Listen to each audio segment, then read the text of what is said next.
love of the Holy Prophet Muhammad, one loud salawat ala Muhammad wa ali Muhammad.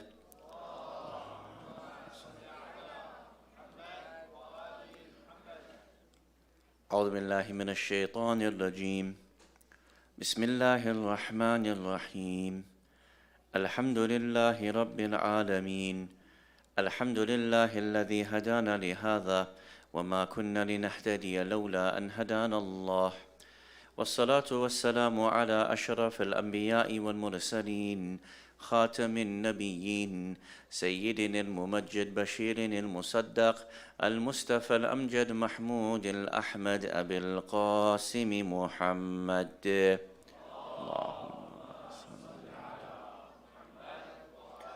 وعلى أهل بيته الطيبين الطاهرين المعصومين ولعنة الله على الظالمين من الأولين والآخرين. أما بعد، فقد قال الله سبحانه وتعالى في كتابه المجيد وفرقانه الحميد وقوله الحق. بسم الله الرحمن الرحيم. ألف لام را. كتاب أنزلناه إليك لتخرج الناس من الظلمات إلى النور بإذن ربهم إلى صراط العزيز الحميد. آمنا بالله. Awaited Savior of humanity, Imam al-Mahdi alayhi salam, my respected teachers, elders, brothers and sisters, Assalamu alaikum jami'an wa rahmatullahi wa barakatuh. عظم الله أجورنا وأجوركم بمصابنا أبي عبد الله الحسين صلوات الله وسلامه عليه. How can Islam be a force for good in the world? The series we have been conducting has been to open our thoughts and compare and contrast the way in which we have inherited our Islam versus the way in which we have been practicing our Islam,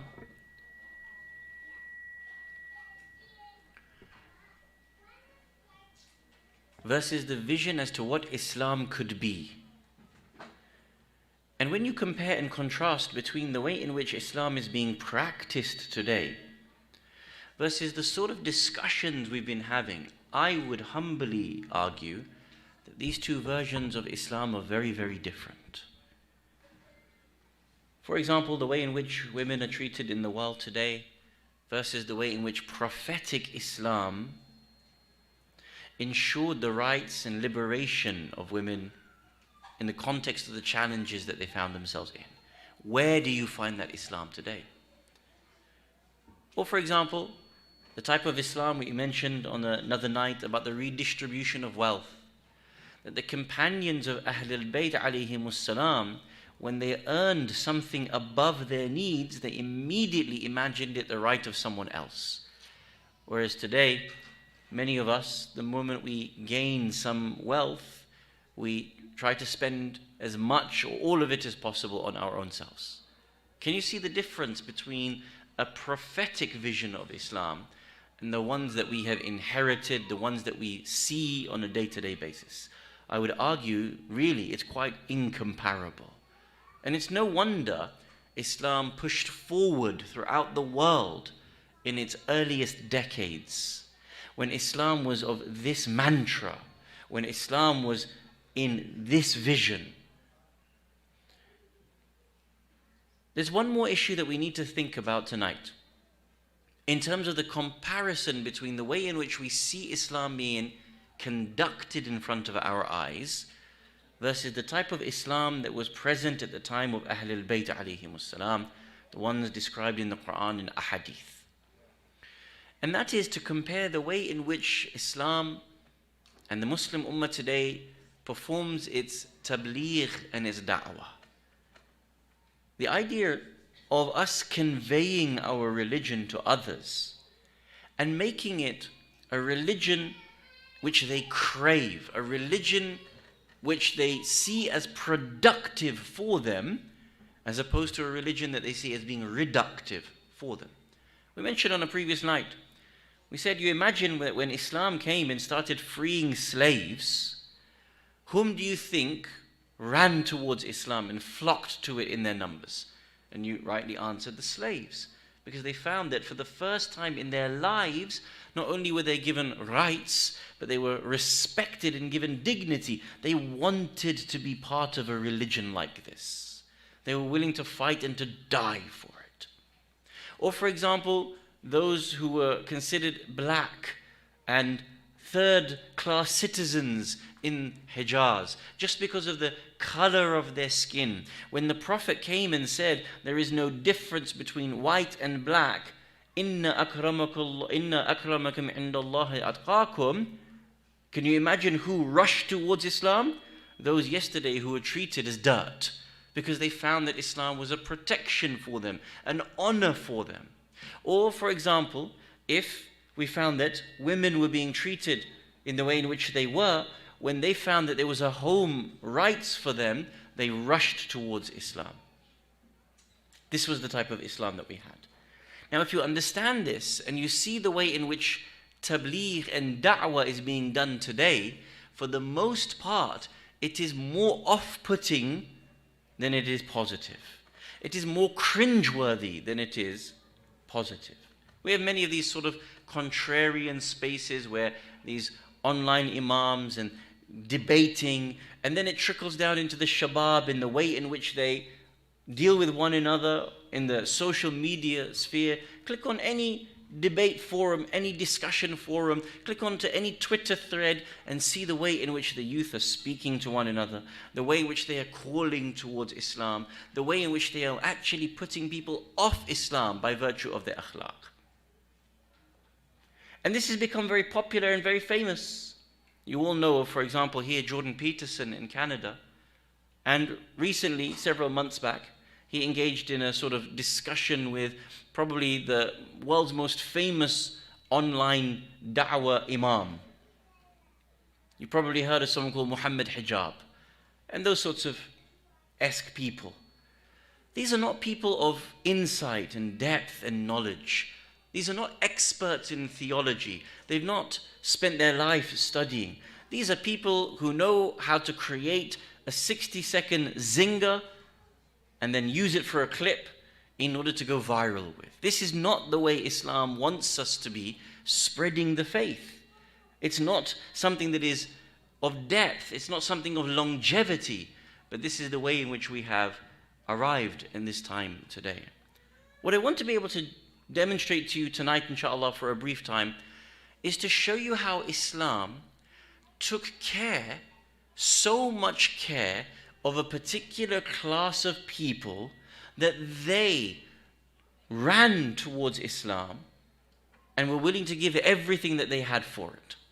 And if instead of people creating 60-second reels or going on Twitter and wasting everybody's time with bad language and false ahadith and actually in a space that is more contrarian than actually doing good, if we actually saw the way the Quran and Ahlul Bayt alayhimussalam designed the world of tabligh and da'wah for us to be able to spread our faith, to be able to invite people towards the faith, we might actually for once have a little bit of a structure to what we are doing in this world. Now think about this question. In the Shia world, forget Muhammad Hijab and sort of this ilk. In the Shia world, what is the strategy for tabligh and da'wah? I don't mean things like majlis and muhadarat. I don't mean the online clips that are there. What is the strategy that is in place? Whom is leading that? For example, in Africa, you've probably heard of an organization, phenomenal organization called Bilal Muslim Mission. Have you come across this? And of course, Bilal Muslim Mission in Africa is targeting black Africans. You all know how there is a very strong Christian movement to bring people towards the faith of Christianity. They build hospitals, they build clinics, they build sort of pipes in order to bring wells and so on and so forth. In the Shia world, in Africa as an example, there is Bilal Muslim Mission, which targets a certain group of people through their language, through their culture, and tries to bring people towards the faith of Islam. It has brought thousands and thousands of people towards the school of Ahl al-Bayt alayhimus salam over the years in which it's been running.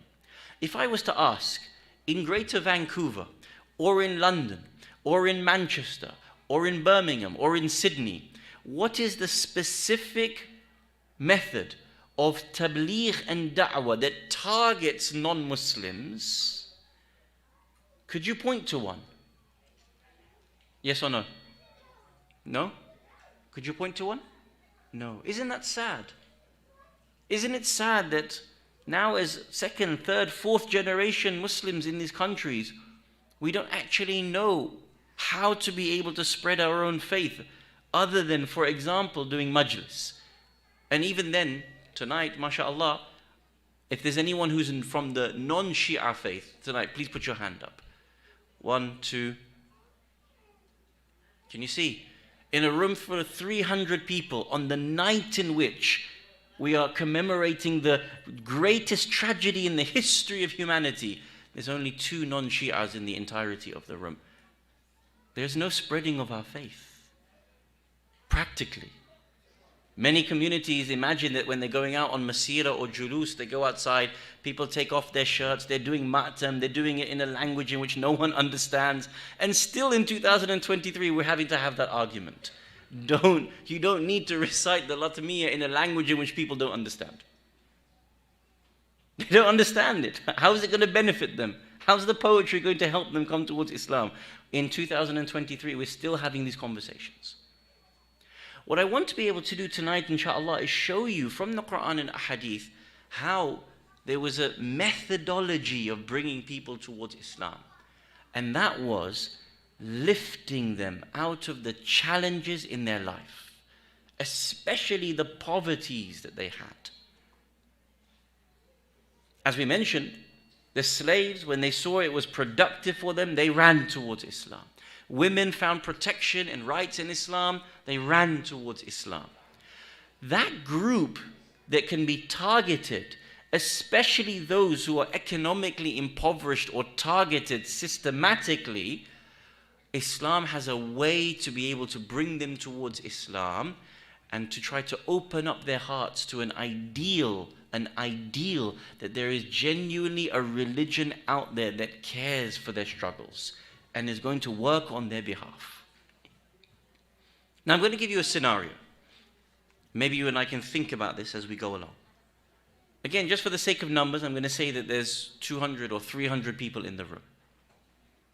Do you remember we mentioned that whatever is surplus to your needs is the right of someone else? So let's say, for the sake of argument, in a month, on average, everyone in this room, on average, has $100 surplus. Is that possible? Can we imagine that? It's not too high, is it? Some people will have 0 surplus. Some people have $1,000 surplus. So for the sake of argument, I'm just saying everyone in this room has $100 surplus. If there's 300 people here tonight, how much is that per month in surplus, in total? $30,000. And across 12 months, $360,000. Immediately, that's a huge amount raised, isn't it? Right? If you gave someone $360,000, what would they do with it? How could they actually bring people towards Islam? This is what I want to be able to show you tonight. If you understand that we can easily sustain these projects, the way the Quran gives us these opportunities, the way the Ahadith gives us insight into doing this work, there's a lot we can be doing for the world out there, specifically through the methodologies of tabligh and da'wah, inshallah. With your kindness, please recite aloud salawat ala Muhammad wa ali Muhammad.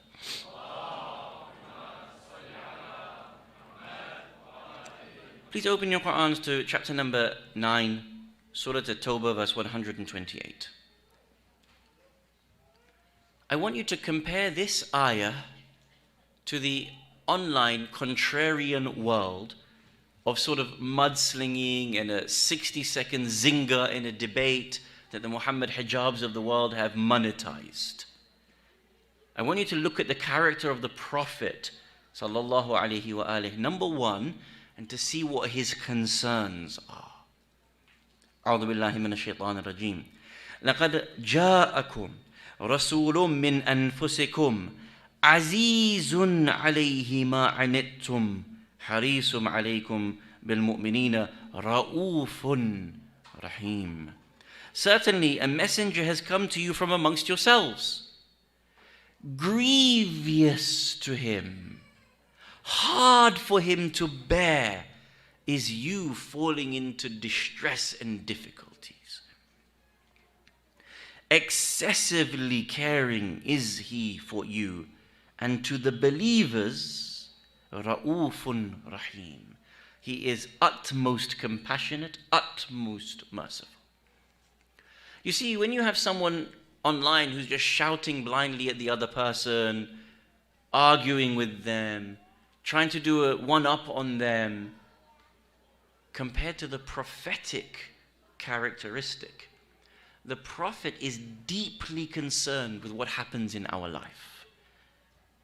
If you fall ill, he's deeply concerned. He would have visited you. If you lost your job, he is deeply concerned. He would have found one for you. If you needed a loan, he is deeply concerned for you. He would have arranged one for you. If you lost a family member, he would have been there at the funeral to support you. This is the example of the Prophet. He is deeply concerned with what goes on in our life and the hardships and the tragedies and the trials and tribulations that occur within our lives. Now this is a starting point. When you go to the ahadith, Ahlul Bayt alayhimus salam encourage us to be able to assist in a particular set of ways. I brought with me, as an example, Kitab Wasa'il al-Shia from the great scholar Al-Hurr Al-Amili, rahmatullahi ta'ala alayh. And I want to show you the way in which Al-Hurr Al-Amili speaks, or the ahadith that he has recorded speaks about the concerns that we are supposed to have for certain people in certain ways. Please open your Qur'ans again to chapter number 9, Surah At-Tawbah, verse number 60. This is an ayah that we started a previous night, but I want to just mention as an example, and then we go into some of these points. Everybody has the ayah? أعوذ بالله من الشيطان الرجيم إنما الصدقات للفقراء والمساكين والعاملين عليها والمؤلفة قلوبهم وفي الرقاب. This is where we got to. Sadaqat is for the fuqara, the masakin, the amilina alayha, those who work full-time for the ummah or part-time for the ummah. وَالْمُؤَلَّفَةِ قُلُوبُهُم, to unite the hearts of people.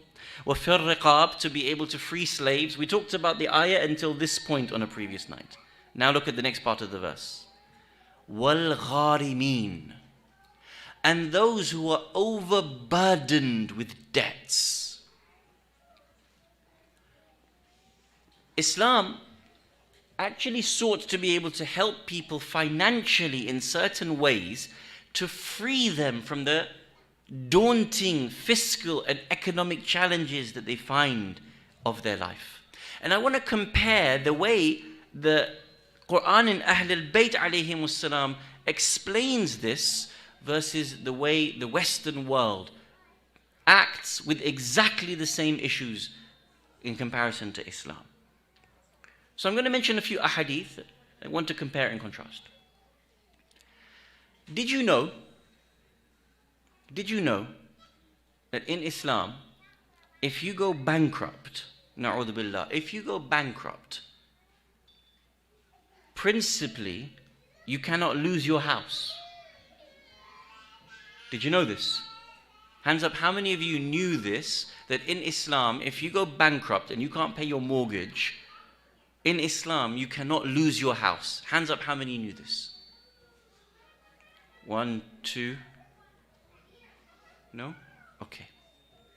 You all know what happens in the West and in other parts of the world, correct? What happens? If you can't pay your mortgage, what does the bank do? Forecloses the house, it takes it off you. Where are you left? Where? Without a house. You have to start again. But of course now, which bank is going to want to give to you a loan, whereas previously, now your credit is so bad because you couldn't pay your previous mortgage. In Islam, if you lose your house, if you go bankrupt, there is principally no such thing as you losing your house. I want to mention this quickly in a hadith. Hadith comes to us, for example, from our sixth Imam, Ja'far ibn Muhammad as-Sadiq, salawatullah wa salamuhu alayh.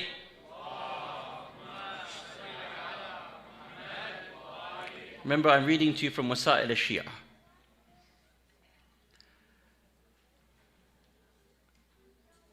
Hadith says, قال قلت رجل لي عليه دراهم وكانت داره رهنا فأردت أن أبيعها.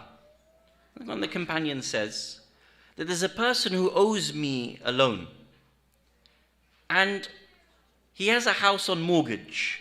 وكانت داره رهنا. He has a house on mortgage. فأردت أن أبيعها. So because he owes me a debt, I intend to sell his house for him so that he pays me back my debt. Ordinary case, if you owe someone and he says, you have the house, sell your house to pay me my debt back, correct? فقال أبو عبد الله الصادق عليه السلام أعوذك بالله أن تخرجه من ذل رأسه. I seek refuge with Allah from taking someone out of their house. This is mentioned time and time and time again, by the way. I could mention to you it over and over and over again, but for the sake of brevity. Once, there's a companion by the name of Mu'adh ibn Jabal, companion of the Holy Prophet Muhammad sallallahu alayhi wa alihi wa sallam.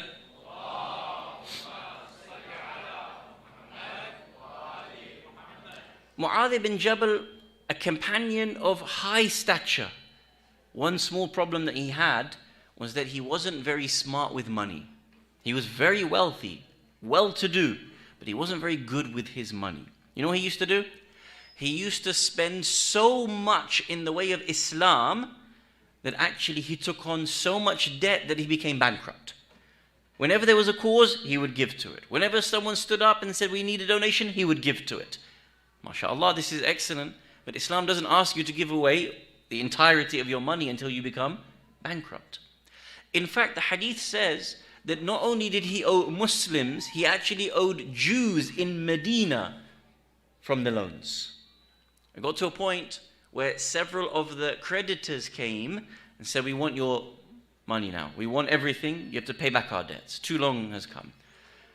Mu'adh ibn Jabal comes to the Prophet sallallahu alaihi wasallam. He says, Ya Rasulullah, they're taking everything. They're taking the business, they're taking the horses, they're taking the camels, they're taking the house. Can you intervene? The Prophet intervenes. He says to them, if you free Jabir of his debts, I guarantee you a place in Jannah today. 2 or 3 of them agreed and they let go of the debt. They said, no problem. Qard al-Hasana, we give it up. Several of them said, no. Our money is our money is our money. We want it back. So the Prophet then adjudicated and he said, well, this goes to pay off this creditor. This goes to pay off this creditor. At the end of it, Mu'adh ibn Jabal was still left with his house. The creditors came. They said, Ya Rasulullah, but he's still got a house to be able to live in. We should have that paid off on our behalf. Sell it or give it to us.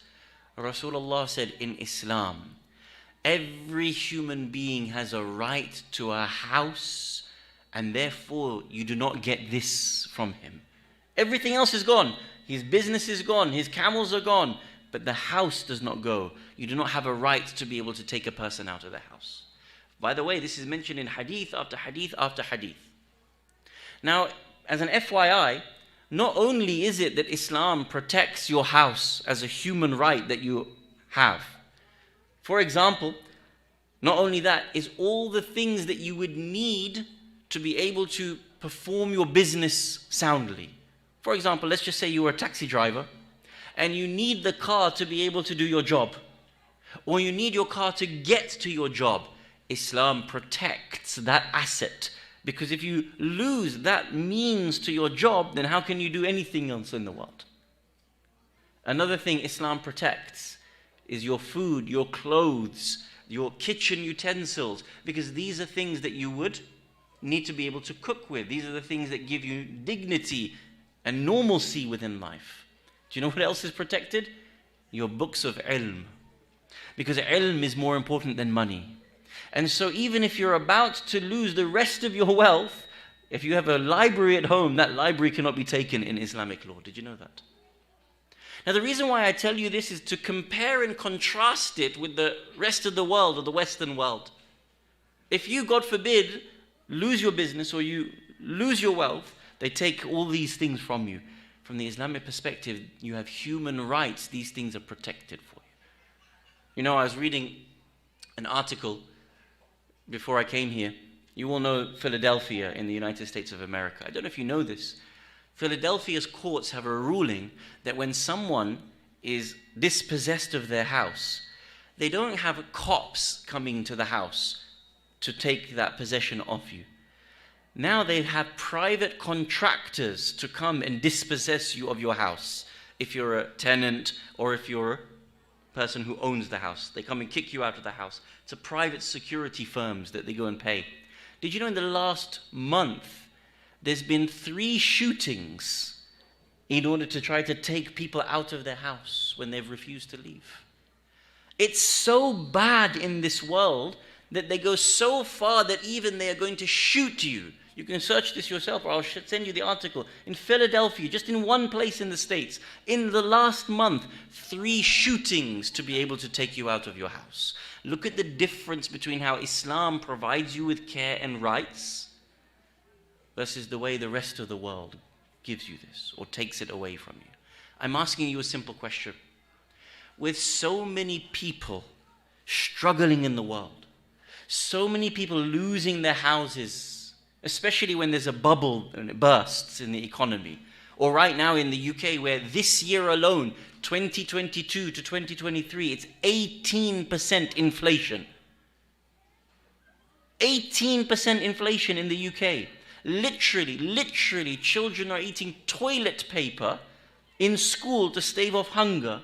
Literally, this is what's happening in the UK. People are losing their houses.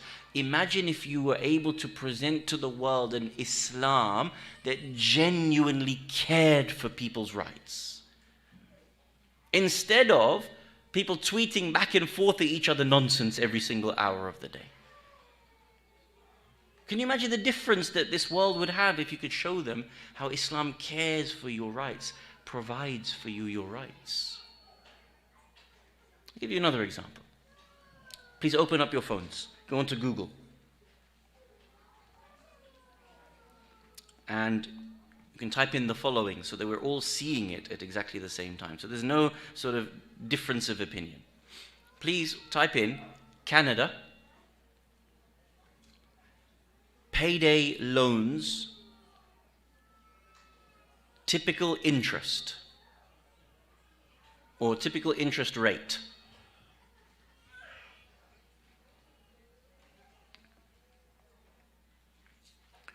Who can tell me what it says? Just so we all see the same thing. Say it loudly. 442% APR. Do you understand? If you need a payday loan, if you're running short at the end of the month, your tire bursts, you need to pay a bill off, and you want to loan $300. This is from the Canada.ca government website I'm reading to you. Payday loans.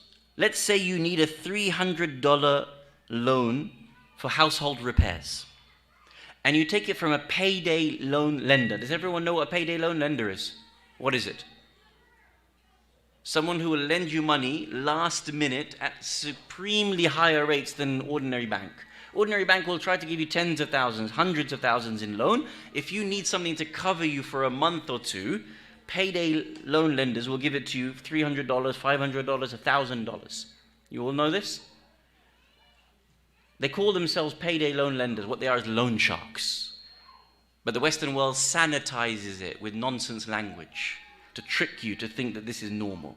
In any other language, you'd call this a loan shark. If a mafia guy came to you in the street and lent you $300 at 442% APR and said at the end of it, I'm going to break your legs if you don't give it back to me, you'd call him a loan shark. This is from the Canada government website I'm reading to you. If you need $300 for household repairs, you get a loan of $300 for 2 weeks. You pay $51 in charges, which is the equivalent of an interest rate of 442% APR per annum. So now you owe $351. If you don't make payment at the end of the 2 weeks, there's a charge of $40. You now owe $391. So you've taken a loan of $300, you can't pay it back, you now are owing $391 on that month. And then in the next month it goes up and up and up and up and exponentially up. Now a person who needs $300 to get them through till the end of the month, they don't have $391 to pay it back with. The whole system is created to be able to exploit them and put them into further and further and further debt until eventually the loan becomes so substantial that something significant is taken from them. Their car, their house, whatever it may be. Now think about this very carefully, very carefully. How much is the interest rate in Islam? Say again? 0. Are you sure? Sure? Anyone have a higher rate than that? Good. If anyone said, 20% APR or whatever, a credit card APR, I would have had to come down there. As you know, riba is haram in Islam. Now riba isn't just interest. It's any fa'idah. It's any benefit. If I lent you $100 and say, pay me $100 back, but you have to mow my lawn on the weekend, that fa'idah, that benefit is haram. That's also riba. That's also interest in the eyes of Islam. Just so you know, okay? Now think about this very carefully. I want you to understand the way Islam did tabligh, the way Islam did da'wah to be able to help people. Okay? Imagine for a second. Every one of us in this room, we put $100 in our excess. What do we say? How much is it per month? 300 people, $100 a month becomes 30,000. And then in a year that becomes 360,000. And that's just here, right? You've got all the other centers, mashallah. You've got Al-Kawthar, you've got Al-Mustafa, you've got Al-Ghadir, you've got Al-Zahra. I imagine that you would very easily be able to raise, in terms of excess, I'm going to be completely honest and say tens of millions of dollars. But let's just call it $1 million for the sake of $1 million. Imagine there are people out there so desperately struggling to get through to the end of the month that they're getting $300 loans, $500 loans, $1,000 loans, and they're paying 442% APR. Imagine an ad campaign that said, in Islam, we are not allowed to exploit you. The Prophet Muhammad himself cared for you so much that the Quran described it Azizun alayhi. He is overwhelmed with grief at how difficult your life is.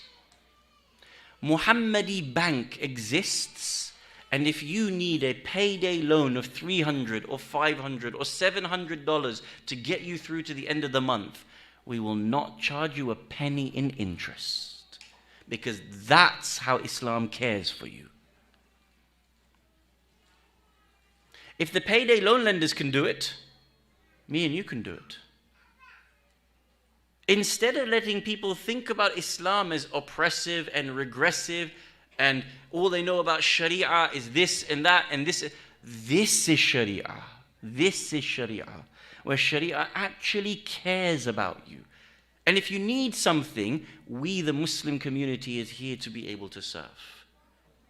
Can you imagine how many lives you could possibly positively impact in the space of 1 month? And every month that bank becomes replenished, because if there's 300 of you and every month you are putting in $100, that becomes $30,000. The importance is not how many people you serve. The point is actually to serve people the way Islam wanted you and I to be able to serve them. Let me show you one last hadith and then we try to conclude. This hadith again comes to us from this time our seventh holy Imam, Musa ibn Ja'far al-Kadhim salawatullah wa salamuhu alayh.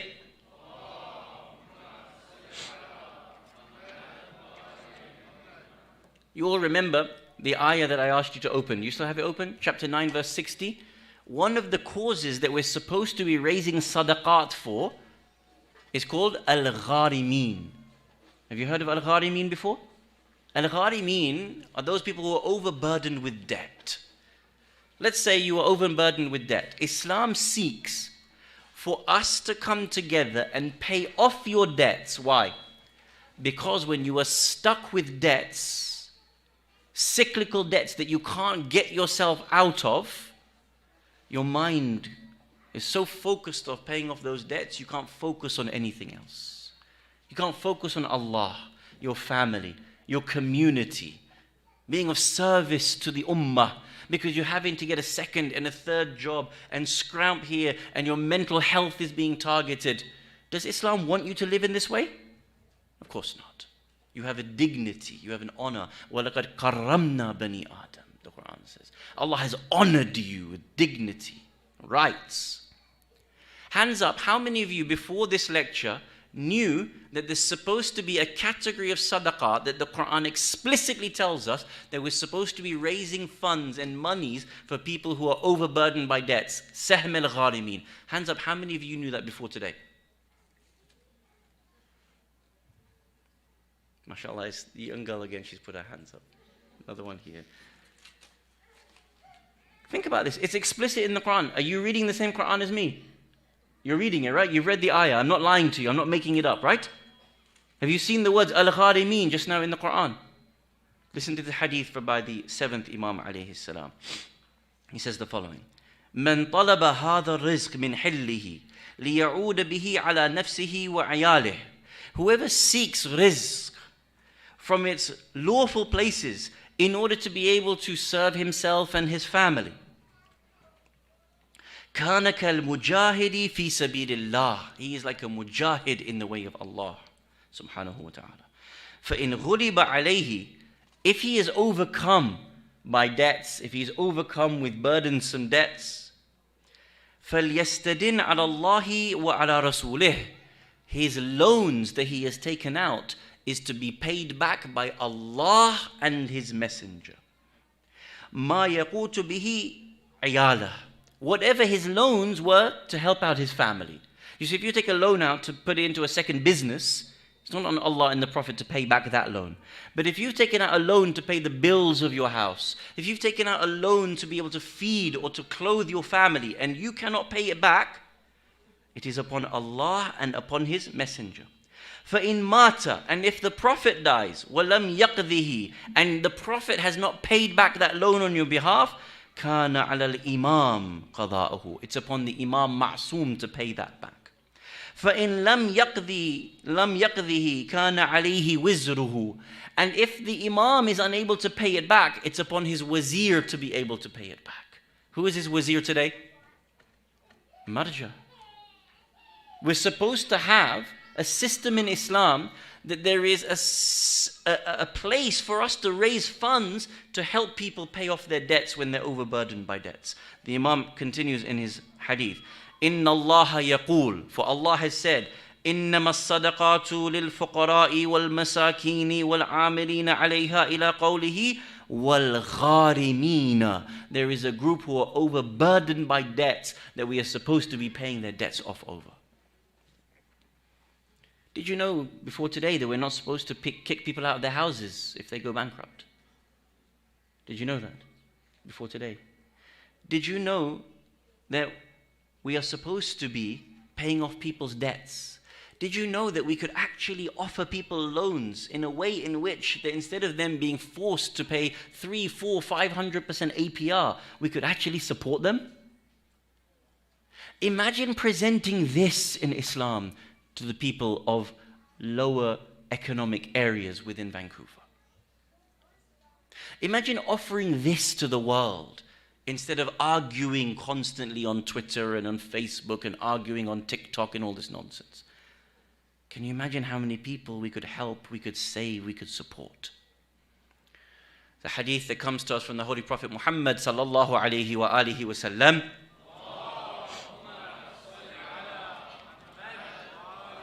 This hadith is quoted by Imam Ali alayhi salam in his letter to Malik al-Ashtar. Listen to this hadith. لن تقدس أمة لا يؤخذ للضعيف فيها حقه من القوي غير متتعتع. A nation in which the rights of the weak are not taken back without even the hesitation of stammering, that nation will never be considered as muqaddas in the eyes of Allah subhanahu wa ta'ala. On the other side, Imam Ali alayhi salam says, تَتَبَعُّ الْعَوْرَاتِ مِنَ الْأَعْظَمِ السُّوْآتِ. To pursue the weaknesses of people is from amongst the worst vices in this world. When you see people living in poverty and struggling, we're supposed to help them, lift them out of this. Systematically, offer them this support the way Islam offered them this support. Can you imagine a tabligh in this way, as opposed to the way in which today we have no plan, or the way in which the online scene is just throwing shade at one another? Inshallah, we'll try to continue this topic a little bit more tomorrow night, and then conclude with our series as well. Look at the way the Quran and Ahlul Bayt alayhimus salam support the oppressed, support the exploited, support the weak.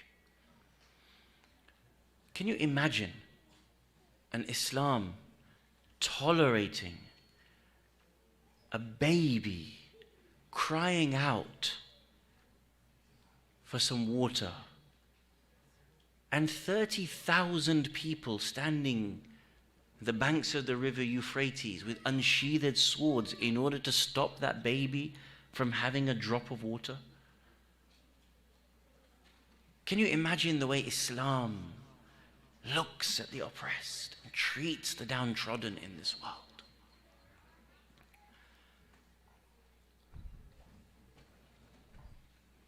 When Mukhtar al-Thaqafi caught Harmala,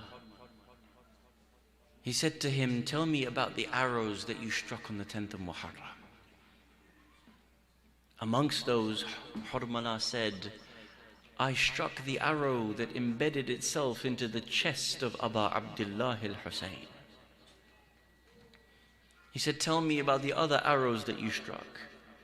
He said, "I was the one who struck the arrow into the 6-month-old baby, Abdullah al-Radhi." Abdullah, he is crying for his mother's milk. He is crying for water. They come and give the baby to Aba Abdullah al-Hussein. The narration says that he wraps the baby in cloth in order to be able to protect him from the heat of the sun. We ask you, O Aba Abdullah al-Hussein, indeed that white cloth will protect him from the heat of the sun, but how will it protect him from a 3-pronged arrow that is about to be fired into his neck? Imam al-Hussein alayhi salam takes this baby in his arms and presents him towards the enemy horde. I want you to imagine that you are standing there. You would have seen grown men crying, realizing what they have done, realizing that they have become so hard-hearted that they won't even allow a baby to be able to have a drink of water. I want you to see how small a baby is and how precious this child is. I want you to imagine that it is Asghar in front of you, and I want you to imagine that at this moment Umar ibn Sa'ad calls out towards Hurmala, his master archman, and says to him, silence the sign of Hussein, for if the people begin to cry or continue to cry for this baby, they will not stop, they will not allow themselves, and they will give water to Hussein. Hussein will become too strong. You have to silence the sign of Aba Abdullah al-Hussein. I want you to see how softly we deal with a baby. I want you to see how we treat a baby versus the way in which Hurmala treated this baby. I want you to imagine for a moment that he takes out this three-pronged arrow. Do you know in history why the Arabs used to use three-pronged arrows? It is said that there are 3 reasons why they used to use them. From amongst the reasons why they used 3-pronged arrows was when they wanted to be able to break down a door, they would fire a 3-pronged arrow into the door, and then they would pull this arrow and it would break the door open. A second reason why they would use a 3-pronged arrow is because when they wanted to be able to slaughter the neck of a camel, using an ordinary knife would not work. They would take a 3-pronged arrow and shoot the arrow into the neck or across the neck of the camel, and this was enough to be able to slice the neck of the camel. I ask you, mu'mineen, look at this baby. I want you to tell me how tough is the neck of a camel and how soft is the neck of a 6-month-old baby that Hurmala had to choose this type of arrow to slaughter Ali al-Asghar with. Silence the sign of Hussein, he says, for if Hussein is allowed to continue this, all of our men will become sorry for him. At this moment, I want you to imagine that Abu Abdullah al-Hussein takes Asghar and places him back into his arms. But I want you to imagine that standing by the tents is his mother, waiting for some news of her son. At this moment, Hurmala takes this arrow, he places it into his bow, he pulls the arrow back, he lets it fly, it goes through the air, and it strikes Asghar in the neck so hard, it cuts from one side of the neck to the other side of the neck. It is said that it strikes the neck of Asghar so hard that it shocks his body, that it strikes him so hard that his arms flap like a bird. I want you to imagine Asghar looking into the eyes of his father as if to say, oh father, do not cry for me right now. It is my grandmother Fatima that is quenching my thirst. At this moment, all that Abu Abdullah al-Hussein can do is take the blood of Asghar and throw it upon himself. He wipes the blood of Asghar upon his face and upon his beard. He begins to walk back towards the tents. But how does he show this body of Asghar to his mother? All he can say is, Inna lillahi wa inna ilayhi raji'un. He walks back towards the killing field. He's reciting Inna lillahi wa inna ilayhi raji'un. 7 times he has to walk back and forth. There is a line in the Maqtal. It is mentioned that on the 6th time that Abu Abdullah al-Hussein is walking, this time he is walking back towards the killing field. This time there is a voice that comes from the heaven. It says, oh Hussein, there is a mother desperately desperately waiting to know what has happened to her baby. Do not keep her waiting any longer. This is the 7th time he walks back towards the tent. We are told at this moment that it is Ruqayya that comes running out. Ruqayya comes to greet her father. She says, "Oh father, did they quench the thirst of my baby brother Asghar?" All Hussein can say is, "Take your brother's body." Hussein does not have the strength any longer to be able to hold him. The women come out. The mother of Asghar comes out and sees her beloved baby. They begin to cry, "Wa Asghara! Wa Asghara! What did they do to my beloved son?" It is said that Asghar is lying on the chest of Aba Abdullah al-Hussein today. And the reason for that is because a baby loves to lie and rest on the chest of his father.